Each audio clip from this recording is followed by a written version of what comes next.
ಪ್ರಿಯರಾದವರೇ, ಹೇಗಿದ್ದೀರಾ? ಈ ಮುಂಜಾನೆ ಸಮಯ ಹೇಗಿದೆ? ಸಂತೋಷವಾಗಿದ್ದೀರಾ? ಯೇಸು ಸಂಗಡ ಇರುವಾಗ ಸಂತೋಷವಾಗಿ ತಾನೇ ಇರಬೇಕು.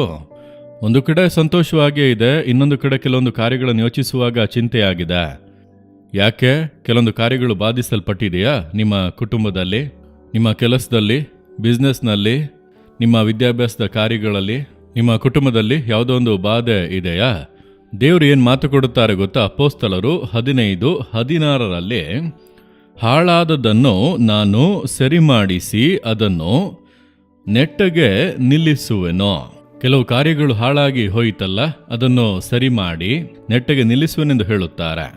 ಕೆಲವೊಂದು ಸ್ಥಳಗಳಿಗೆ ಹೋದರೆ ಕೆಲಸ ನಡೆಯುತ್ತಾ ಇರುತ್ತದೆ. ಏನೆಂದು ಕೇಳುವಾಗ ರಿನೋವೇಷನ್ ಮಾಡುತ್ತಾ ಇದ್ದೇವೆ, ಬಹಳ ಹಳೆಯದಾಯಿತು, ಅದನ್ನು ನವೀಕರಿಸುತ್ತಾ ಇದ್ದೇವೆ.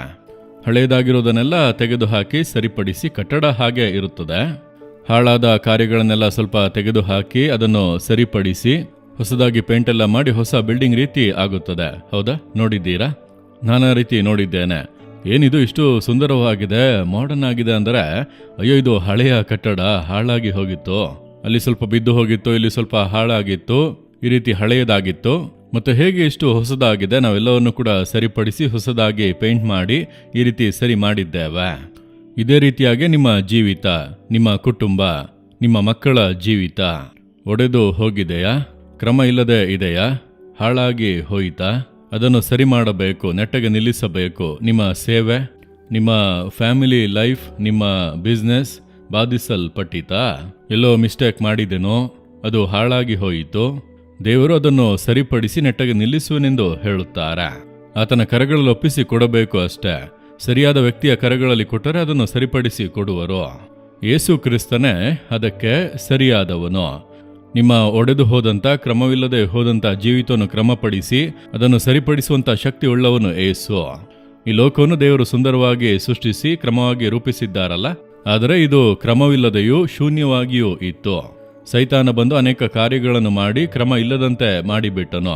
ದೇವರು ಇದನ್ನು ಪುನಃ ಕ್ರಮವಾಗಿ ಸೃಷ್ಟಿಸಿ ಮನುಷ್ಯರ ಕೈಯಲ್ಲಿ ಸುಂದರವಾಗಿ ಕೊಟ್ಟರು. ಸೈತಾನ ಪುನಃ ಮನುಷ್ಯನೊಳಗೆ ಬಂದು ಪಾಪ, ಶಾಪ, ಅನೇಕ ಕೇಡಾದ ಕಾರ್ಯಗಳನ್ನು ತಂದು ಬದಲಾಯಿಸಿಬಿಟ್ಟನು.